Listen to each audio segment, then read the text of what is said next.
Apareceu Gente, aí? Acho que agora foi, né? eu tô projetando aqui, vocês estão vendo? Sim, dá para ver. Tá, ok. Então tá, professor, pode Ah, começar. ótimo. Desculpem aí, viu, gente, pelo atraso técnico. Deixa eu ver aqui. Então, de maneira geral, sou professor, sou isabelense, Santa Isabel do Pará, nascido e criado. Eu tomo açaí de vez em quando, sou paraense. Hoje em dia, se você não tomar açaí, você não é paraense, tem que ser com a farinha baguda e tudo, né? Eu tomo açaí com tapioca, eu sei guiar minha canoa quando eu vou ali pelo Caraparu. Não sei se vocês conhecem o Rio Caraparu, aqui perto de Santa Isabel.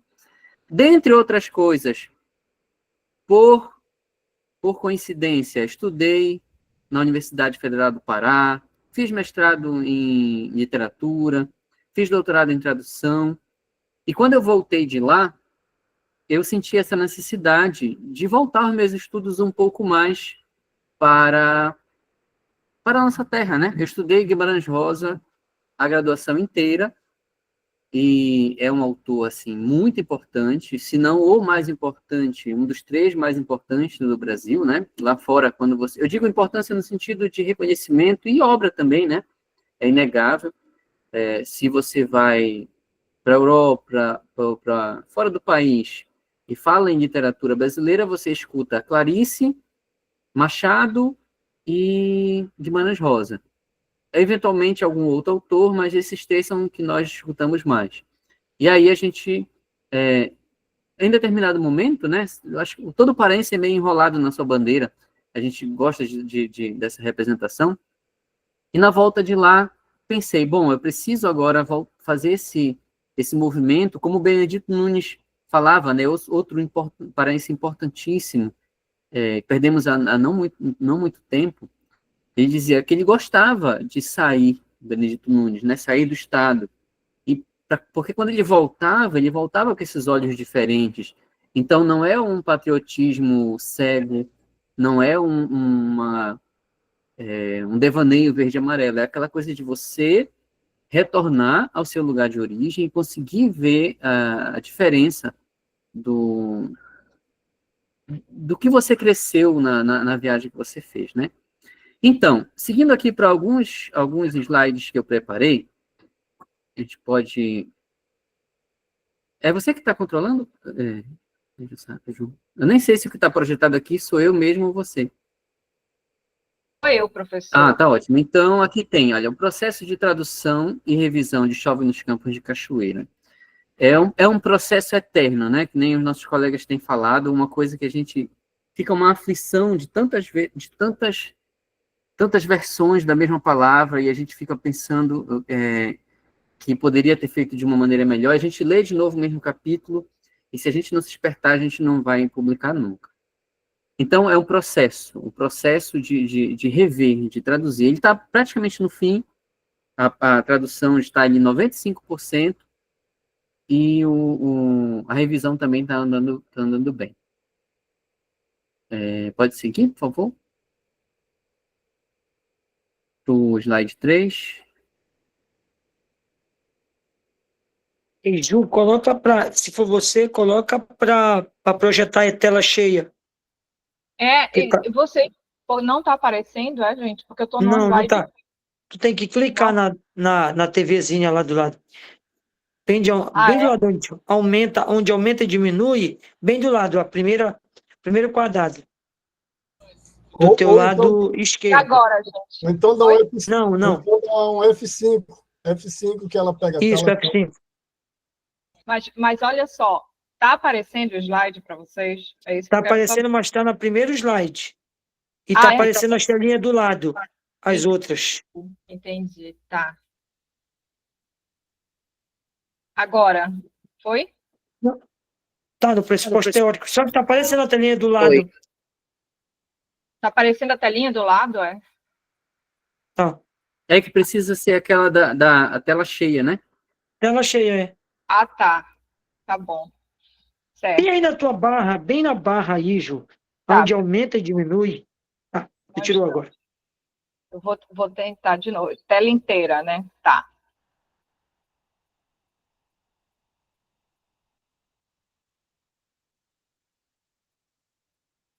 agora. Professor Fernando, enquanto a Ju projeta, Tá. Agora me foi? convide para um evento em Altamira. Estou me oferecendo. Me convide Coloquei também. aqui, gente. Coloquei aqui, gente. Vocês estão vendo? Acho que multiplicou, deu tela infinita. Nós estávamos antes. Isso, Agora, essa voltou. nessa daí. Isso, Aí, agora está perfeito. Tá? Agora. Tá ótimo. Vamos ter as oportunidades, sim. Vai ser um prazer recebê-los aqui. Já? Tudo certo?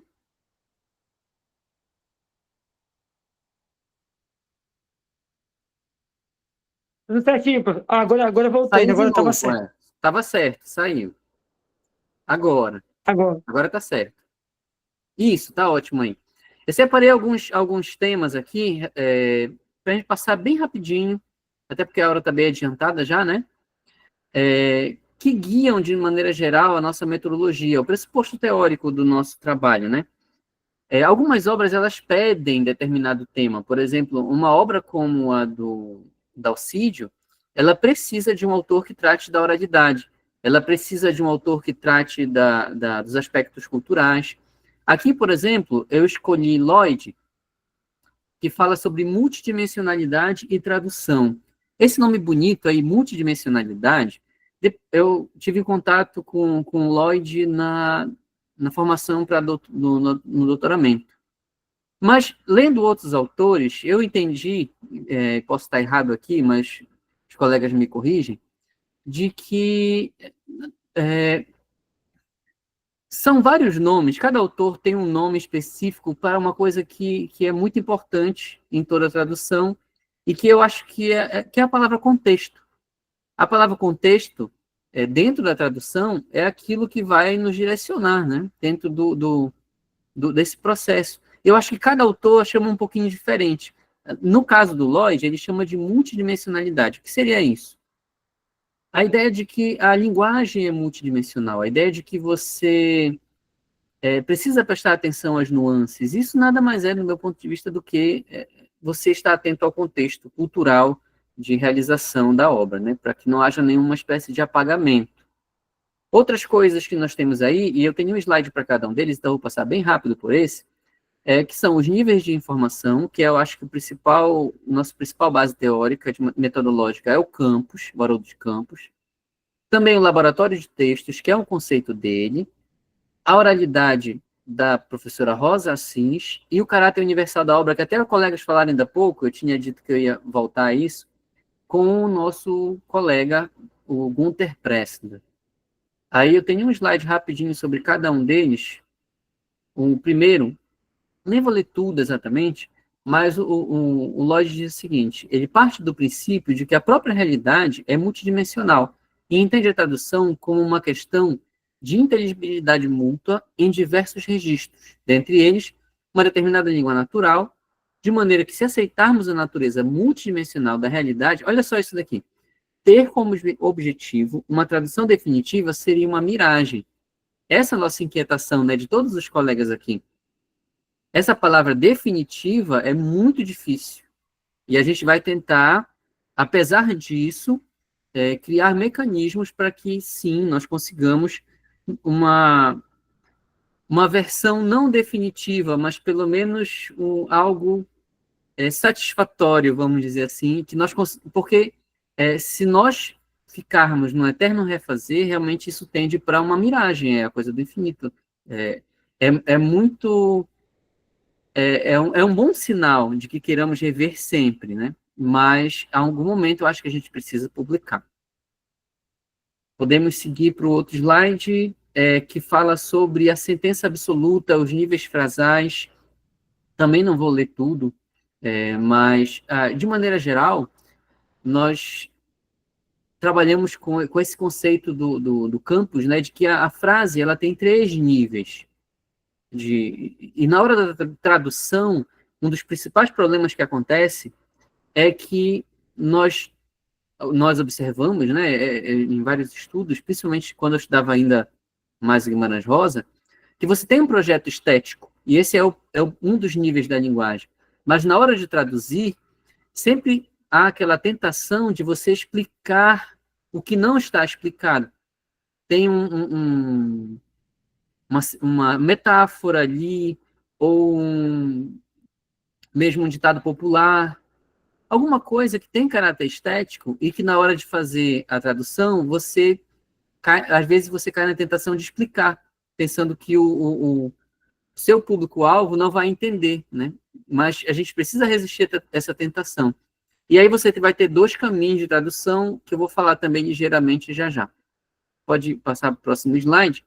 Outra coisa importante dentro da nossa perspectiva de tradução, da nossa postura tradutória, é a oralidade. E para isso, nós observamos as diretrizes de Rosa Assis.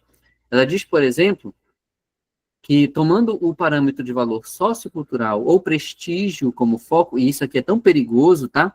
Essa ideia de prestígio, é lembrar que nós não estamos de maneira nenhuma ratificando que uma variante seja mais prestigiada ou seja melhor que a outra. Nós falamos disso a partir do ponto de vista de que na obra Chova de Campo de Cachoeira, por exemplo, a linguagem é tratada pelos personagens de maneira objetiva dessa maneira. Tem um professor, por exemplo, que ele se considera melhor que os outros por conta da variante que ele usa. Então, lembrando, o nosso trabalho aqui com linguagem e prestígio não tem a ver com ratificar nada, mas de estudar algo que está sendo colocado na obra de maneira objetiva. E aí eu tenho, por exemplo, outro pedaço que ela diz o seguinte: traduzir aspectos formais não é particularmente difícil. Traduzir aspectos formais correlacionados a informações sobre falante, situação e prestígio, e ainda filtrado por uma poética de ficção, isso vai representar problemas. Então, boa parte das discussões que nós temos passa pela oralidade. Às vezes, nós temos 5 páginas que você traduz em uma tarde. Mas, às vezes, você tem um parágrafo que leva ele umas 2 semanas, porque ele é carregado de oralidade. Nosso personagem Araguaia, então, que trabalho que ele deu, em que trabalho que ele dá. Mas, ao mesmo tempo, é por isso que a obra é tão importante, e por isso que essa tradução é tão importante, porque esses achados, como um personagem como Araguaia, que tem a oralidade explorada de maneira muito, muito cuidadosa pelo Dalcídio, é esse personagem que vai representar o ouro na tradução, né? Na nossa garimpagem.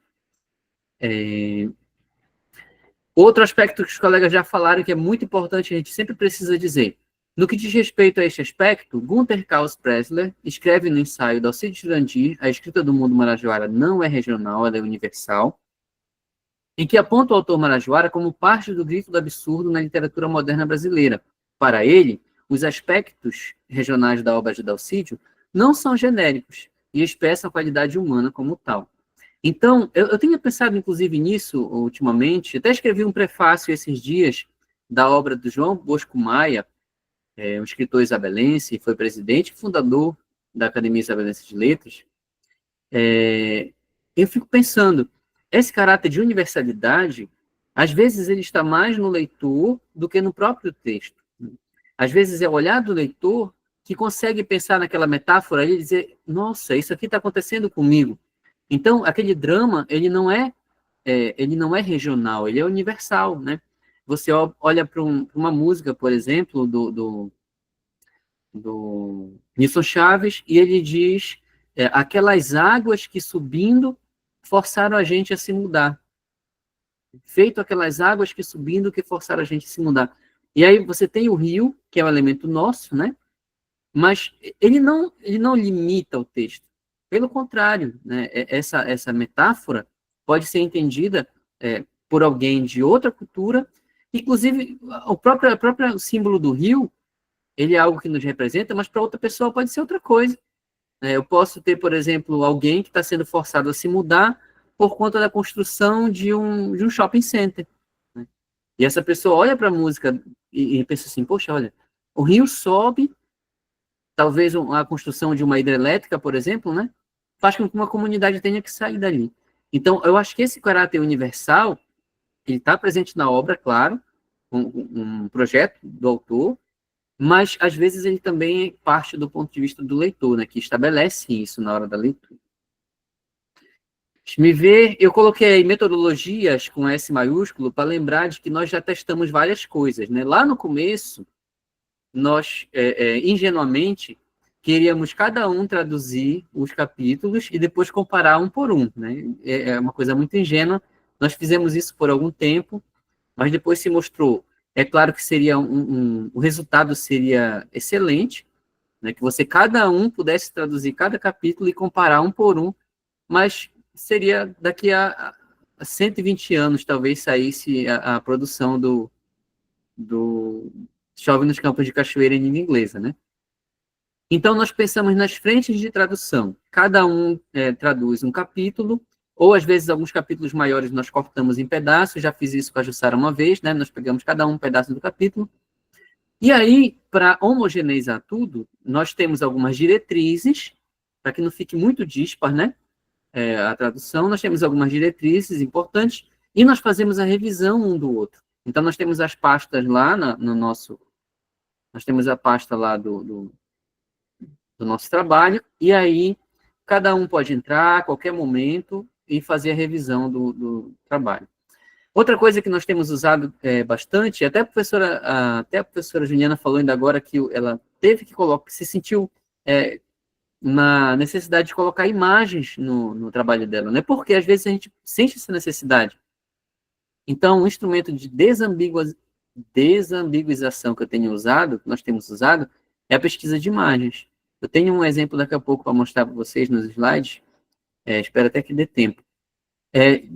Como último recurso, quando eu ainda estou em dúvida em alguma palavra, eu vou lá no Google Images ou em algum outro desses sites e jogo aquele termo para ver se ele me dá de resposta o que eu estou esperando. E isso ajuda muito. Trouxe um exemplo hoje que tem a ver com armador de rede, a gente vai já dar uma olhada nele. A inteligência artificial também é algo que a gente tem utilizado como filtragem, como aquele último elemento de lapidação, não como o primeiro, né? Então, às vezes, lá que você está com uma dúvida, você dá uma olhada, a escolha dos termos, às vezes, ajuda bastante. E estabelecemos alguns princípios importantes também, como, por exemplo, a assertividade, a objetividade, a competência, a pesquisa, a experiência de cada um. Então, nós temos muita confiança um no outro, fazemos a tradução, colocamos na nossa pasta, e o nosso colega ele tem carta branca para ler nosso trabalho e modificar. Essa modificação, de novo, se fosse do ponto de vista puramente estético, nós levaríamos muito tempo.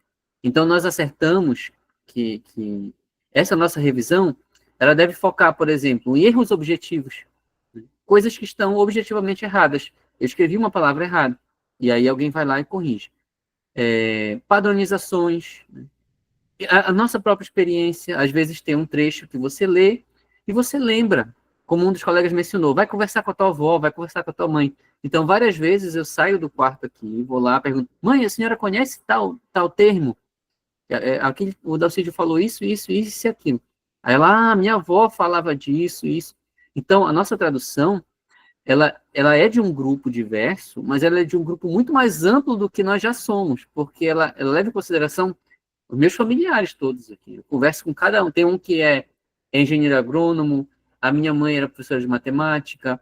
Então, todo mundo ajuda um pouco na tradução, né? O resultado é um resultado muito coletivo, mais coletivo do que parece, né?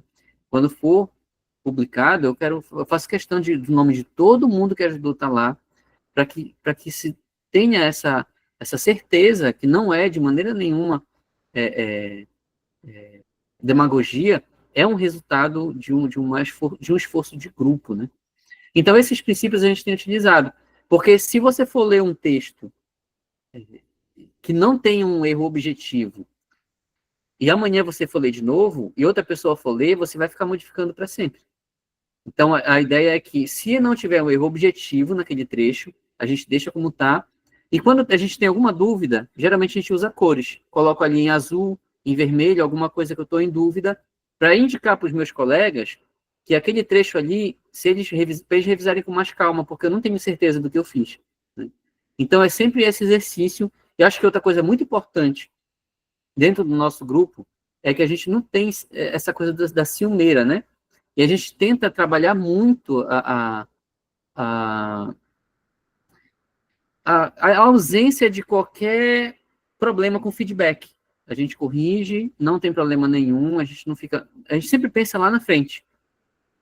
O nosso foco é no resultado. Então, não tem problema nenhum de alguém me corrigir aqui, porque isso vai me trazer benefício lá na frente, né? Eu vou ter uma versão mais bem revisada lá. Então, esses são os nossos princípios gerais. Deixar o texto cada vez mais polido, e os colegas vão ajudar nesse polimento. E aqui eu trouxe alguns trechos. Imagina, eu trouxe só uns 25, eu acho que eu vou poder trabalhar uns 5 ou 6, né? E aí eu passo para a Jussara. Mas vamos passando aqui. Deixa-me ver, por exemplo, eu trouxe trechos curiosos, tá? Eu não fiz nenhum recorte, tipo oralidade, ou traços culturais, ou... Eu fiz, assim, curiosidades acerca da nossa tradução. Por exemplo, aqui nós temos um trecho em que se diz assim: está dormindo, disse Lucila, abanando as moscas de cima da rede. Teve uma febre forte, não? É o diacho, falou Dadá. Aí, teve uma febre forte, não? É o diacho, falou. Acabei repetindo esse pedacinho aqui.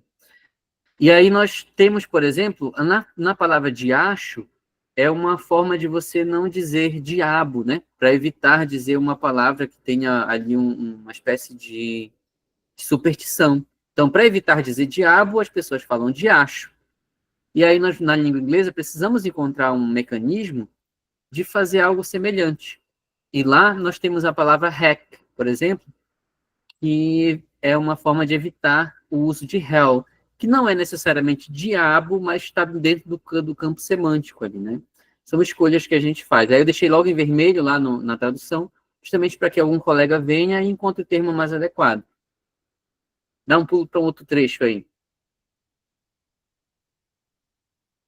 Pode passar isso aí, por enquanto. Olha, esse daqui é um exemplo do que eu falei para vocês da busca de imagens. E ele está sem o lado direito mesmo, de propósito. Porque nós temos lá, por exemplo, no texto fonte, aqui as casas em Cachoeira têm o inconveniente das escápulas, que é o que nós chamamos de armador de rede, né? Não é exatamente o S de rede. O S é aquele que a gente pendura no armador. E essas escápulas, e aí, como é que eu fiz? Inicialmente, eu tinha usado o wall hook. Pode passar, por favor, Jussara, para a gente dar uma olhada? Esse aqui não é um slide que a gente vai conseguir ler as letras, mas é só para entender mais ou menos o processo de tradução. Lá na ferramenta de imagens, eu coloquei o wall hooks para ver o que é que me dava de resposta, que era o que estava na primeira tentativa, como diz a professora, na proposta de tradução. E aí eu vi que não fiquei muito satisfeito com as imagens que ele me deu, né? Tem ali, parece mais aqueles cabides, né? Os ganchinhos que a gente pode botar qualquer coisa na parede. Até tem um parece de rede ali. E aí eu digo, não, vou procurar um pouco mais. E aí eu busquei outro termo, no próximo slide, por favor. Hammock hook. O termo hammock hook, ele já me deu uma resposta, para mim, mais adequada, em que eu tinha ali algo mais semelhante com os armadores. Eu tenho também alguns S's de rede, né? Então, nesse momento, a nossa tradução provisória, nossa proposta de tradução, está lá com hammock hook, que me trouxe uma resposta imagética mais perto do que eu queria. Deixe-me ver aqui. Esse aqui é um exemplo importante. Pode parecer bobo, mas ele é importante por causa de uma das nossas diretrizes de tradução, que é tentar buscar sempre o termo mais transparente, como forma de homogeneizar os nossos vocábulos, né? A não ser em casos como esse. Por exemplo, lá no finzinho está dizendo o seguinte: a solidariedade no infortúnio não é uma frase vã, nem nunca envelhece. Nesse caso específico, traduzir por phrase seria um problema, porque phrase não é exatamente frase, né? Então, esse é um dos pontos, é um dos vocábulos em que nós trocamos. Nesse caso, phrase seria praticamente um erro, porque ela não chega a ser uma falsa cognata, mas é muito perto, porque phrase é uma coisa e sentence é outra. Esse trouxe exemplo só para ilustrar isso daí. E esse daqui é um dos personagens que mais nos dá trabalho, que é o Araguaia. O Araguaia é um senhor que tem uma fala bem peculiar. Por exemplo, aqui na esquerda, estamos em um diálogo, né? Os diálogos são sempre os trechos que vão nos dar mais trabalho, mas é claro, ao mesmo tempo são os trechos que mais rendem, né? Que podem gerar artigos lá na frente sobre o processo tradutório. Diz o seguinte: naquela sua cara, Araguaia, interrompeu Duduca, se dirigindo para o velho funcionário municipal que enrolava o seu cigarro. E aí ele diz: não estou para te dar resposta, Duduca, hoje. Me levaram um porquinho de casa. E isso parece que foi castigo de Deus.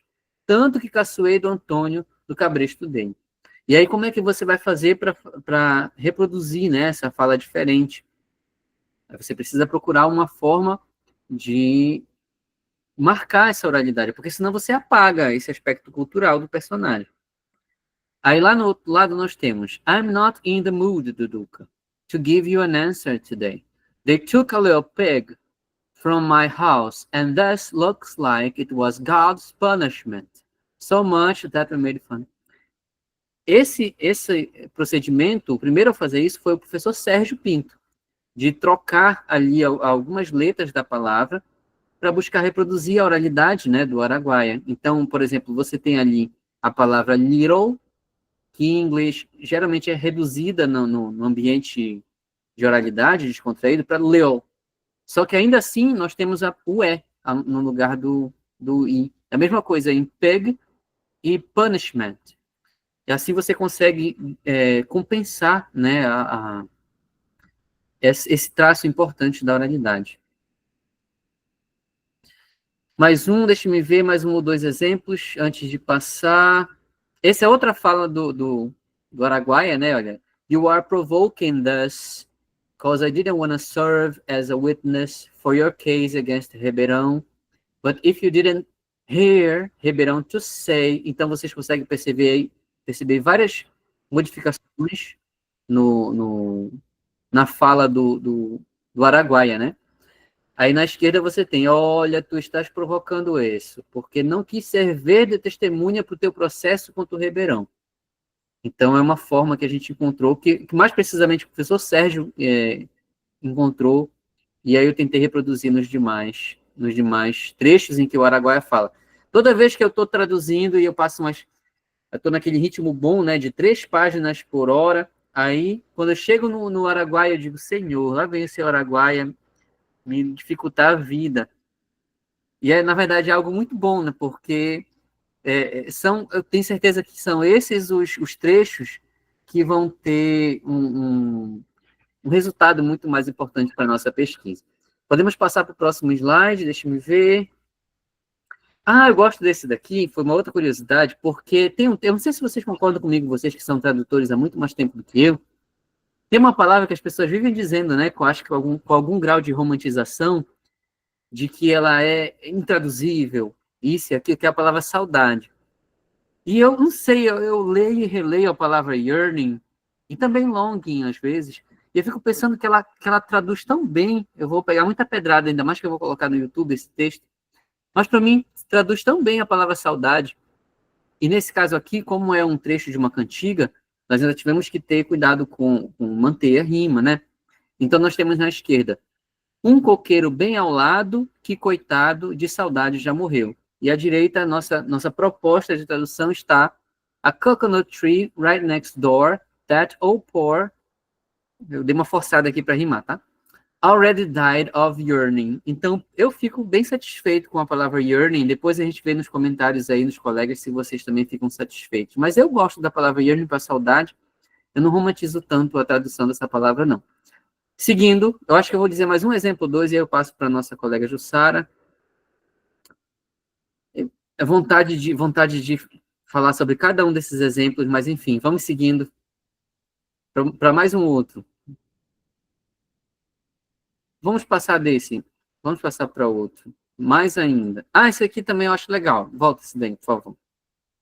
Olha, esse daqui, as moças estão, a Irene, que já mencionaram em uma fala anterior, estão fazendo graça da eutanásia, porque elas gostam de fazer isso, né, de fazer graça com a cara dele, com uma linguagem semelhante à nossa linguagem do P.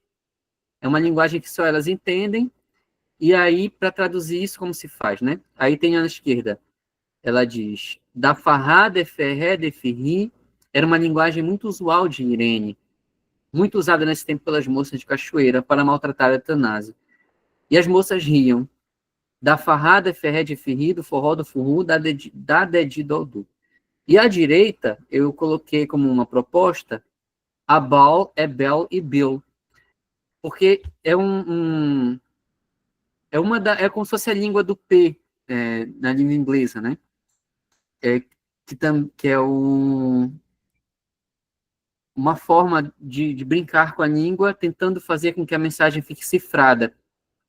Fora que, no caso do forró, no caso de farrá, ferré, firri, forró, ainda tem essa ligação, né, com uma palavra que existe, forró, bol não deixa de ser uma festa, então, por hora, um baile, né, uma espécie de forró. Então, por hora, nós temos essa tradução aí como uma proposta. Eu vou passar para o último slide só, para o último e para o penúltimo, bem depois. Esses aí é só para ilustrar. Pode seguir, pode seguir. Eu queria falar sobre tanta coisa, mas enfim. Esses nossos últimos aí, põe só no penúltimo e no último. É só para ilustrar nossa interação. A pessoa com quem eu interajo bastante lá no nosso Drive é com a Jussara. A gente tem uma dúvida lá, para vocês entenderem o nosso processo, né? Por exemplo, sobre Manioc. Essa é uma das tantas que tem lá. Aí, eu coloquei lá, Manioc Flour. E eu escrevi, um termo que sozinho pode gerar muitas discussões. Primeiro porque aqui dizemos apenas farinha, a de trigo, que precisa ser especificada quando na maioria das vezes dizemos trigo. No Pará, quando nós dizemos farinha, né, nós queremos dizer a nossa farinha de jogar por cima da comida. Normalmente, aí para fora, quando as pessoas dizem farinha, elas querem dizer farinha de trigo. Se nós queremos dizer farinha de trigo, normalmente nós especificamos, ou nós dizemos simplesmente trigo. Então, só isso já é uma coisa que dá um artigo inteiro, se a gente quiser conversar sobre isso. E aí, alguém vai chamar Manioc. A Jussara já tinha disputado caçava, não é isso, Jussara? Se não me engano. Caçava. E aí, enfim, uma hora a gente precisa escolher. O termo que eu escolhi, por enquanto, seria Manioc Flour. A caçava também é muito utilizado, mas parece que ele é mais utilizado para situações em que ela está mais no nível da fécula, sabe? Quando aquela que a gente usa para fazer goma, para fazer tapioca.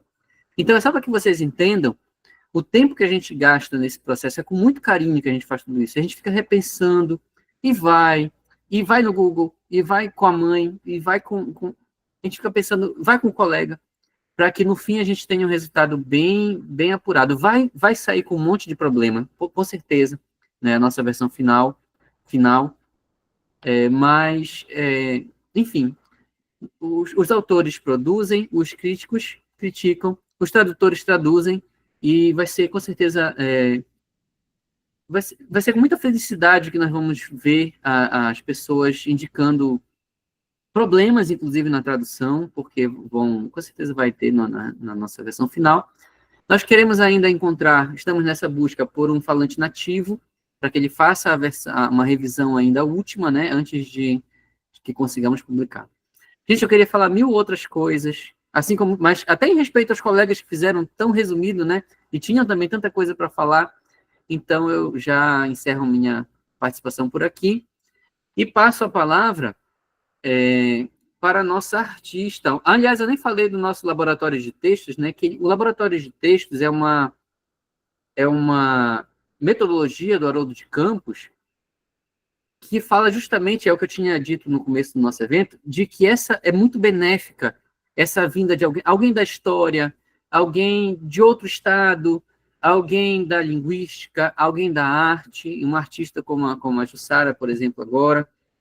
é porque cada um tem uma visão diferente do processo inclusive pessoas que não têm competência nenhuma em língua inglesa. É importante que essas pessoas estejam no grupo, porque elas conseguem nos fazer entender primeiro nossas próprias nuances. Tem coisas que eu não entendo, né?